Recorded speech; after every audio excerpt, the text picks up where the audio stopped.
Hello, you're watching News Mongolia on MNB World, and I'm your host, Jargalma Tufshinjargal. For today's top stories, enhancing Mongolia's tourism landscape for a sustainable future. Mongolia tops Lonely Planet's Best in Travel 2024. UNESCO and Tinto to support sustainable development in Mongolia. For the news, stay with us. While Mongolia celebrates that 60% of tourists intend to visit again, there is a recognition that opportunities exist to further elevate the country's tourism experience. Acknowledging these areas for improvement is crucial for sustained growth and ensuring that Mongolia continues to be a premier destination for global travelers.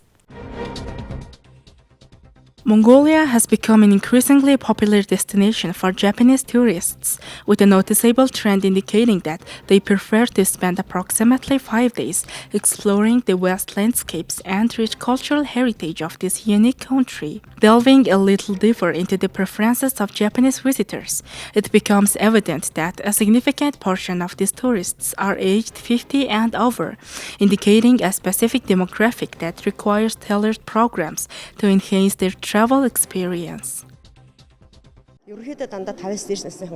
Japanese tourists are mostly people in the 50-plus age group. One key aspect that sets Japanese tourists apart is their inclination towards a more relaxed and less physically demanding holiday. Unlike younger demographics, this group tends to shy away from demanding activities such as trekking or extreme sports. Instead, they seek a more laid-back and culturally immersive experience that allows them to savor the beauty of Mongolia at leisurely pace. South Korean tourists have emerged as avid enthusiasts of group travel, particularly those between the ages of 20 and 30. Drawn to the allure of Mongolia's pristine nature and rich nomadic culture, these young adventurers are shaping a distinct trend in the tourism landscape. With an average budget of about $1,200 per South Korean tourist, the industry is witnessing a surge in demand for tailored experiences that cater to their specific interests. According to a 2019 survey, 64% of tourists responded they were likely to come again to visit. So, every factor, such as booking the trip, traveling infrastructure, and how they enter through border control, is an important issue to consider. Mongolia's winter tourism industry, while holding immense potential, is facing hurdles that hinder its growth and attractiveness to visitors. Two prominent challenges that demand urgent attention are the inadequacy of comfortable lodging facilities and the limited number of domestic flights. We forecast that the number of people working in the tourism sector will not keep up with the demand in the coming 3 years. While a basic understanding of foreign languages is undoubtedly an asset in the tourism and hospitality sector, it's crucial to recognize that not just anyone with rudimentary knowledge of a foreign language can effectively contribute to the industry. Mastery of languages is a nuanced skill that plays a pivotal role in delivering exceptional service and fostering positive interactions with diverse international visitors. The renowned travel guidebook publisher Lonely Planet has just unveiled its annual Best in Travel winners for 2024, celebrating the company's 50th anniversary by spotlighting 50 travel destinations recommended for the upcoming year. These recommendations span the world's best countries, regions, cities, sustainable spots, and value destinations.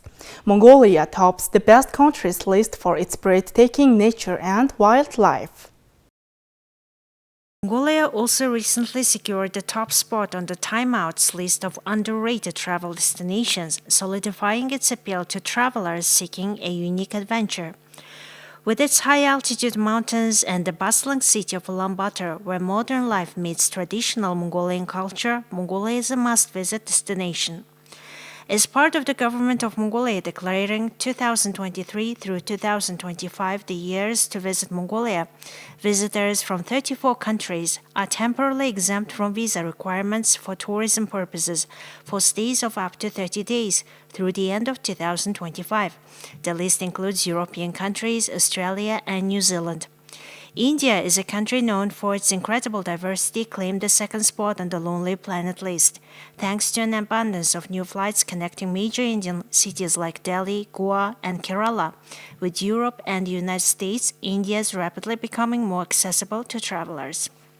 St. Lucia, a gem of the Eastern Caribbean, secured the third spot on Lonely Planet's recommendation for 2024. This small island nation is a mesmerizing blend of mountains and pristine beaches, making it a world-renowned holiday destination. These top 3 destinations are part of Lonely Planet's broader list of 10 countries to visit in 2024. The other countries on the list are Mexico, Morocco, Chile, Benin, Uzbekistan, Pakistan, and Croatia, each offering unique charms and attractions. Now let's take a look at Mongolian current affairs. UNESCO and Rio Tinto have officially entered into a substantial and enduring collaboration to advance sustainable development initiatives in Mongolia. This partnership was formalized through the signing of a Memorandum of Understanding on December 4, 2023, at the Ministry of Foreign Affairs of Mongolia. During the ceremony, notable figures such as Akhbayar Nemdorj, State Secretary of the Ministry of Foreign Affairs of Mongolia, Professor Shahbaz Khan, Director and Representative of the UNESCO Multisectoral Regional Office in the East Asia, Amarjargal Hinchpish, CEO of Rio Tinto Mongolia LLC, and Mr. Tapan Mishra, United Nations Resident Coordinator in Mongolia, delivered opening remarks. The partnership between UNESCO and Rio Tinto is structured around 3 primary focal points. Firstly, the collaboration seeks to advocate for sustainable practices within Mongolia, both domestically and internationally, emphasizing the significance of preserving and celebrating cultural and natural heritage. Secondly, leveraging their collective expertise, the partners aims to bolster environmental and climate change management practices throughout Mongolia. Lastly, to drive sustainable growth and socio-economic progress across the nation, the collaboration aims to equip a new generation of Mongolians with specialized technical skills and knowledge. Thank you for staying with us. Now let's take a look at currency exchange rates provided by Mongol Bank.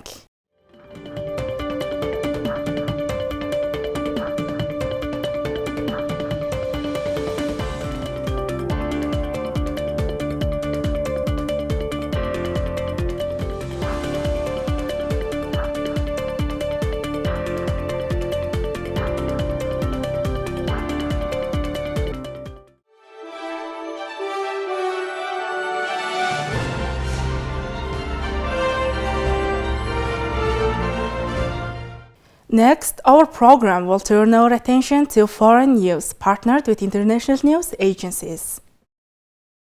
U.S. climate envoy John Kerry on Wednesday criticized former President Donald Trump pulling out of the Paris Agreement, but added that the American people stayed with agreements. Kerry pointed out during the news conference that this year's COP28 has a different sense of mission due to heat waves, drought, wildfire, and heavy downpours affecting many regions in the world. When Donald Trump pulled out of the Paris Agreement, and zero funded, by the way, for 4 years, there was no money, so that's part of the problem we faced when President Biden came in. But when he pulled out, something else happened.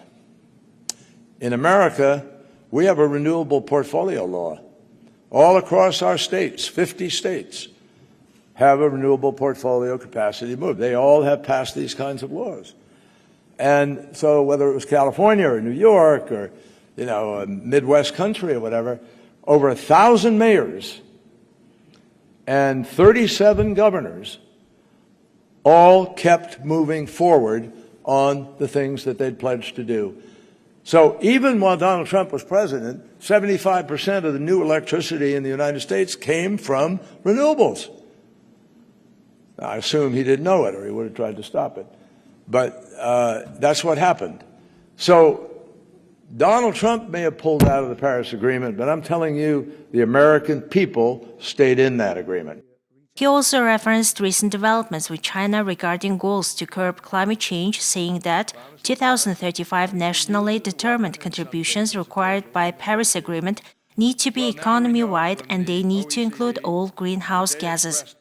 Negotiators at the critical United Nations Climate Summit Wednesday finished up their first week in a more familiar place for them, the murky middle, where momentum and roadblocks intertwine. That is in contrast to the first day when the conference called COP28 put into effect the Climate Compensation Fund, called Loss and Damage, and started seeing its coffers grow to more than $720 million. Former British Prime Minister Boris Johnson was interrupted by a group of protesters during a public inquiry into the coronavirus pandemic that was held in London on Wednesday. The four demonstrators stood up during the hearing as Johnson was speaking and held signs saying the dead can't hear your apologies before being escorted out by security staff. Just say how glad I am to be at this. Johnson had begun 2 days of being grilled under oath by lawyers for the judge-led inquiry about his initial reluctance to impose a national lockdown in early 2020 and other fateful decisions. He opened his testimony with an apology for the pain and the loss and the suffering of the COVID victims, though not for any of his own actions. Earlier, Johnson had arrived at the inquiry venue at daybreak, several hours before he was due to take the stand, avoiding a protest by relatives of some of those victims. Among those wanting answers from the inquiry are families of some of the more than 230,000 people in the UK who died after contracting the virus. A group gathered outside the office building where the inquiry was set, some holding pictures of their loved ones. A banner declared, "Let the bodies pile high," a statement attributed to Johnson by an aide. Another sign said, "Johnson partied while people died." I'm going to ask the ushers to get you to leave. Pope Francis said on Wednesday he was feeling much better after a 2-week bout of bronchitis, but again asked an aide to read his remarks. Francis, who had part of one lung removed as a young man, told his weekly general audience that he still gets tired if he speaks too much. Francis, who turns 87 on December 17th, came down with the flu on November 25th and was forced to cancel a planned trip to Dubai to participate in the United Nations Climate Conference. He later revealed he had been diagnosed with an acute case of infectious bronchitis that made breathing difficult. It was the second time this year he has had a serious case of bronchitis. In spring, he was hospitalized for 3 days to receive intravenous antibiotics. Francis walked into the stage Wednesday of the Vatican audience hall with his cane and smiled broadly at the cheering crowd. Explaining why he would ask his aide to read his remarks, he said, "I'm much better, but I get tired if I speak too much." Francis then made a brief appeal at the end of the audience, asking for prayers for all those who are suffering from war, including people in Ukraine, Israel, and Gaza. "War is always a defeat," he said. "No one wins, everyone loses. The only one who wins are the weapon makers." To spare him from temperature changes that might aggravate his condition, Francis has delivered his weekly Sunday blessing for the past 2 weekends from the Vatican chapel rather than the open window of his studio overlooking St. Peter's Square. Well, that's all for today. Thank you for staying with us. We will see you tomorrow with more news and updates. Goodbye.